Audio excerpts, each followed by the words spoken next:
Vamos falar mais de tecnologia, gente? Olha, governos do mundo todo vêm avançando já sobre o funcionamento das grandes plataformas digitais.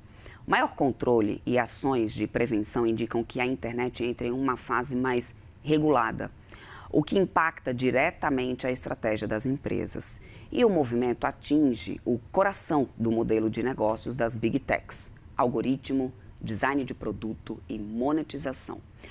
Para explorar um pouco mais esse assunto, eu converso agora com Pedro Teberga, que ele é professor da Faculdade Israelita de Ciências da Saúde Albert Einstein e também especialista em negócios digitais, já está aqui comigo. Professor, bem-vindo aqui à nossa programação Antes Mais Nada. Obrigado, inclusive, por estar aqui com a gente na segunda-feira de Carnaval. Mas para falar sobre um assunto de extrema importância nesse momento e que pode mexer muito com os mercados. Antes de mais nada, bom dia para o senhor. Bom dia, Débora. É um prazer estar aqui com vocês. Professor, a gente tem esse debate já muito grande acontecendo sobre essa questão de regulação, né, das Big Techs. Isso. Aqui no Brasil isso acontece, mas isso não se restringe só no Brasil. A gente já tem isso acontecendo, por exemplo, na União Europeia e em diversos outros lugares do mundo. Nessa nova onda regulatória, o que isso pode significar nesse momento? Uma mudança estrutural no modelo de negócio das Big Techs, na tua visão? Ou entra agora a gente numa maior fase de parceria com os governos para continuar com essas empresas operando sem grandes mudanças estruturais? Qual será o caminho mais possível diante das discussões que o senhor tem acompanhado agora? Então, Débora, esse é um assunto, né, que tem várias respostas, na verdade. A gente pode observar em países, por exemplo, como a Rússia, né, o banimento do WhatsApp, ou seja, é uma estratégia mais no sentido de banir, de criar ferramentas nacionais, né? A China também, desde o começo, foi na mesma linha, né? Então, o TikTok, né, que tem enfim, a construção na China, mas na própria China não é utilizado, né? Então, tem toda uma ferramentas que são feitas somente para os usuários chineses. Então, é uma estratégia aí que está semelhante à da Rússia, né? Quando a gente vai para a União Europeia e o Brasil, a gente já vê um outro cenário, com um foco mais na regulamentação, né, e também na tentativa de reduzir a concentração de mercado, né? Então, o que se observa na União Europeia, agora algumas multas, né, nas Big Techs, para que elas tentem, de alguma maneira, né, ser mais responsáveis pelos conteúdos que são postados, né, tanto em Meta e em outras plataformas, tá? E também tem outros movimentos que a gente pode observar, por exemplo, no próprio Estados Unidos, né, que é um país que sempre foi mais aberto, né, à regulamentação, justamente porque é um país que depende das big techs aí para ter boas performances econômicas, né? Por outro lado, o TikTok recentemente também foi comprado, né, na operação americana, justamente para evitar aí a questão de governança de dados, ou seja, quem tem acesso a esses dados que a princípio ainda tinha alguma interferência da China. Então, é um panorama bem complexo aí que a gente vai observar nos próximos anos, uma tendência à fragmentação da internet. Quando o senhor fala dessa tendência de fragmentação e essa mudança, essa tendência de mudança que deve acontecer, isso significa, na prática, que essas regras mais duras, né, sobre dados, também concorrência, inteligência artificial, tudo isso vai obrigar as Big Techs a redesenhar produtos e algoritmos? É inevitável essa mudança agora por parte das Big Techs? O que isso pode representar para essas empresas? Com certeza, isso já está acontecendo, né? As Big Techs estão de olho nessas leis que estão surgindo, e isso é importante porque senão elas vão acabar sendo banidas de grandes mercados, né? A gente percebeu na Índia, por exemplo, há alguns anos atrás, onde o WhatsApp se tornou uma ferramenta, né, de viralização de conteúdo, que a Índia acabou proibindo esse tipo enfim, acontecimento, ou senão o WhatsApp seria banido, né? Então, rapidamente eles foram lá, né, e personalizaram o aplicativo. No Brasil também, a gente teve algo semelhante agora com a ECA Digital, né? A gente vai perceber conteúdos mais específicos para crianças e adolescentes, para evitar também acesso a conteúdo indevido, né? Então, isso vai ser algo natural, né, que o mundo vai ter que se adequar às leis de cada país e região, né? No caso da União Europeia é uma região. Por outro lado, isso pode ser positivo também para as Big Techs, porque esse tipo de ajuste é muito caro, né? Então, para que novos entrantes aconteçam, isso vai ser um pouco mais raro, né? é uma vantagem também para eles no longo prazo. Tá? Então, é uma desvantagem no curto prazo, porque tem um custo elevado para fazer isso. Mas, por outro lado, no longo prazo, isso pode ser uma vantagem, né, dificultando que novos entrantes acabem surgindo. Professor, falamos sobre o efeito disso para as empresas e para os consumidores, né? E para os usuários e para aquelas pessoas que também trabalham através dessas plataformas. Qual que é o impacto que vocês já começam a prever nesse momento?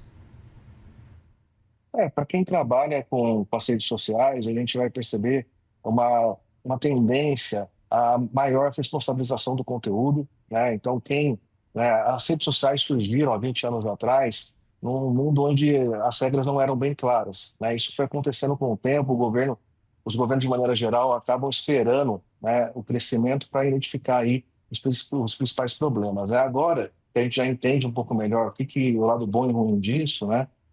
A tendência é, né, quem produz conteúdo ter mais cuidado no que produz, né, porque a responsabilização vai ser tanto da rede que, né, embarca esse conteúdo, com quem também produz esse conteúdo, né? Então, isso é um risco, né, para quem muitas vezes considerava que a internet era um mundo sem lei, né? Então, essa lei tende a ser ampliada e, consequentemente, isso pode, né, de certa maneira, aumentar um pouco a proibição de determinados conteúdos, isso, enfim, tem um lado político que pode acontecer também.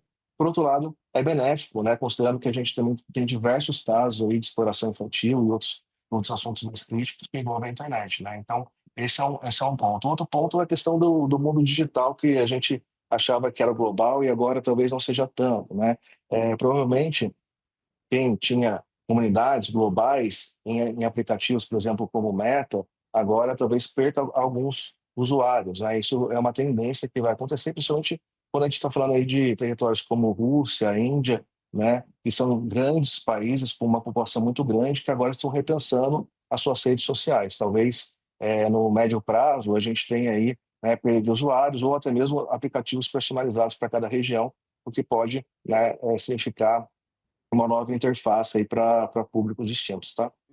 A gente falou aqui sobre efeitos, né, na prática para as empresas que já estão atuando, também para os usuários, professor, mas quando a Uhum. gente também não tem uma regulação, isso pode, né, significar também mais insegurança jurídica para aquelas empresas que atuam no setor, né?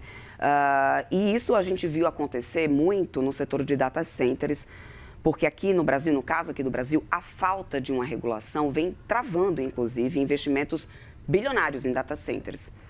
O país corre o risco de perder protagonismo nessa corrida global por infraestrutura de inteligência artificial. A regulação nessa situação se faz necessária ou não, professor? A segurança jurídica, né, é um aspecto muito importante para qualquer investidor, né? A gente precisa saber muito bem que caminho o governo e as leis acabam se direcionando, porque senão o investimento acaba sendo alocado em países que são mais seguros e previsíveis, né? E, consequentemente, no Brasil, a gente ainda está observando alguns movimentos nessa direção. É um país, né, que eu não diria que é atrasado, a gente acaba copiando muito das leis europeias, né? Por outro lado, isso é muito novo, né? A própria inteligência artificial também é algo que é bem recente, se a gente for olhar, né, na questão da tecnologia. Então, consequentemente, o que a gente precisa criar é previsibilidade, né? Tanto para quem vai investir quanto para o usuário, né? Então, isso é uma questão de governo. A gente sabe que no nosso país a gente tem sempre, né, disputas aí muito intensas relacionadas a questões da internet. Isso é algo, né, um pouco complexo, mas a gente também tem um público, né? A gente tem muitos usuários no país, então é um país importante para as big techs e, consequentemente, esse investimento deve acontecer. Uhum. Professor, falamos do ponto de vista dos impactos para todos os lados, inclusive da regulação em caso de data center aqui no Brasil. Mas tirando um pouco, né, do que ocorre nesse momento, eu quero entender do teu ponto de vista, com a tua experiência de professor da faculdade, que traz um debate muito importante sobre isso. Uhum.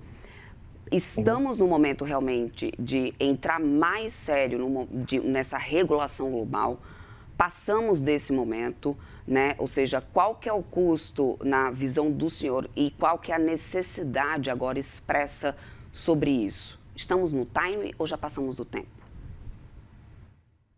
De maneira geral, eu acredito que o mundo vai passar, né, está passando por diversos pontos de interrogação aqui sobre as políticas, né, que envolvem a internet. Isso pode gerar, né, benefícios que a gente vai observar, por exemplo, com relação aos jovens, né? A gente sabe que os modelos dessas big techs foram criados justamente para também envolver muito o vício da utilização de aplicativos, né? Então, a ECA Digital, por exemplo, aqui no Brasil, né, ela tem como objetivo proteger o uso de dados pessoais de jovens, a exposição a conteúdos nocivos. Isso é muito positivo, né, para a nossa população de maneira geral, né?